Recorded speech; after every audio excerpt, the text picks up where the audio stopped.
we advance in our age, our home needs begin to change, and the spaces we live in, they should change with us. So today we're talking with interior designer Helen Austen about a growing design trend that's all about comfort, safety, and style, which is aging in place. Thank you for being here today. It's great to be here. We love when you join us. All right, so what is aging in place? Okay, so it's basically taking safety and mobility concerns into consideration so that you can actually evolve in your home with grace and dignity and independence, which often doesn't happen. It happens like all of a sudden when something happens, there's a problem and you realize something. So we can handle this all much earlier before it's an actual problem. Oh, yeah. So talking about kind of handling it earlier, how would you say we can kind of keep the home stylish while also adding those accessibility features a little bit before we are in that situation of desperately needing it? Doing this all on the front end. So a lot of these considerations that I'm going to share with you are like pre-renovation or pre-build. So on the front end of this is going to be a lot better because we are talking more like widening doorways,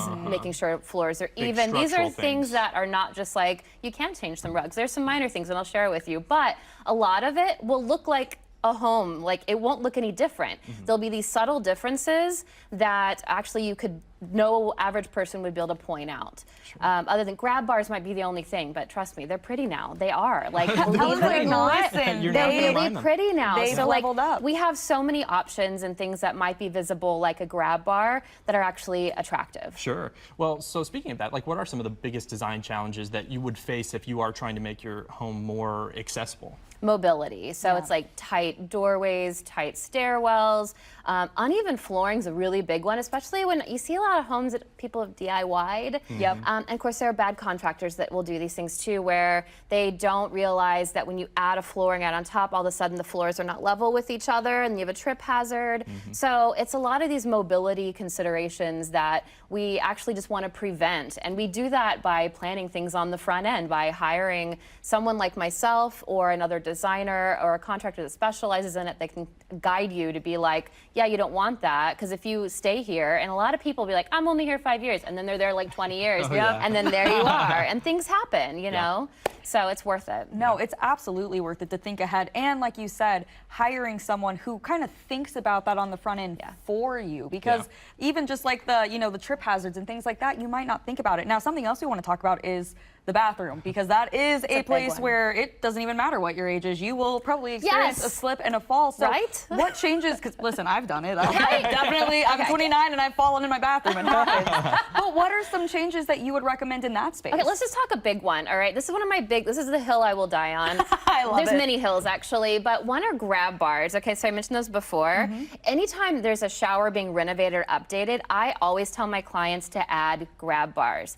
Any of us has slipped. I've almost slipped. And I'll tell you what, all of my showers that I've renovated in my own homes have grab bars, and I love them because I just know that I'm going to be okay.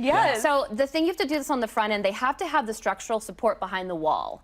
So you can't just go like putting a grab bar up. They can kind of try and find a stud, but good luck to make sure it has to be at the right distance and the right placement. Well, so I've even seen like the suction ones. And it's like, I don't really know. I mean, really, it sounds like another hazard in of itself. Exactly. So if we can do these things on the front end, it's so much better. If you really don't want to put a grab bar up, you can have your contractor put the structural support in the back, a piece of wood where a bar would go, and you make sure you note that and communicate where it is somewhere, then they can go up. But these things matter, and no matter what our age, things happen. Absolutely. Yeah. Absolutely. Okay, we're running out a little bit of time here, but lighting, we always talk about how important it is regularly, but also for accessibility. Okay, 3,000 K for the average like older adult, and this includes me, and I'm in my 40s, but when our eyesight starts to change, 3,000 K is actually a light temperature that our eyes pick up better as we age. So warm white light, still no daylight bulbs, please.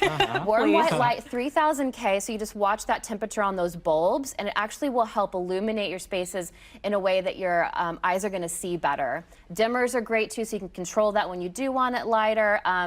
Things that are automated are great as well.